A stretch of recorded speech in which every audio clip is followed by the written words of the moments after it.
তাবুর শহর মিনায় উপস্থিত লাখো মুসলমান। পুরুষের পরনে সেলাই ছাড়া ইহরাম এবং নারীদের ঢিলেঢালা পোশাক। ইবাদত বন্দিগির মধ্য দিয়ে আল্লাহর সন্তুষ্টি অর্জনের লক্ষ্যে এখানে সমবেত হয়েছেন তারা। এখানেই জুমার নামাজ আদায় করেছেন হাজিরা। রাত্রি যাপন শেষে ফজরের পর আরাফাতের উদ্দেশ্যে রওনা হবেন তারা। শনিবার আরাফাতের ময়দানে শুরু হবে হজের মূল আনুষ্ঠানিকতা। এখানেই হজরত মুহাম্মদ সাল্লাল্লাহু আলাইহি ওয়াসাল্লাম তার বিদায়ী ভাষণ দিয়েছিলেন। আরাফাতের ময়দানে সারাদিন কাটানোর পর সূর্যাস্তের পর মুজদালিফায় যাবেন হাজিরা। সেখানে খোলা আকাশের নিচে রাত্রি যাপন করবেন। মিনায় শয়তানকে পাথর মারার জন্য নুড়ি পাথর সংগ্রহ করবেন। হজের তৃতীয় দিনে সূর্যোদয়ের আগে হজযাত্রীরা মুজদালিফা থেকে মিনার দিকে রওনা দেবেন।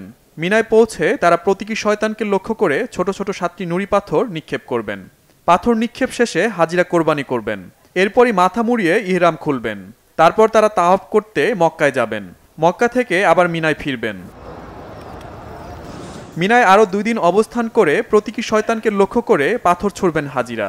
আনুষ্ঠানিকতা শেষে হাজিরা মক্কায় ফিরে যাবেন এবং শেষবারের মতো কাবা তাওয়াফ করবেন। Shahid Arafat, Bangla Vision news desk.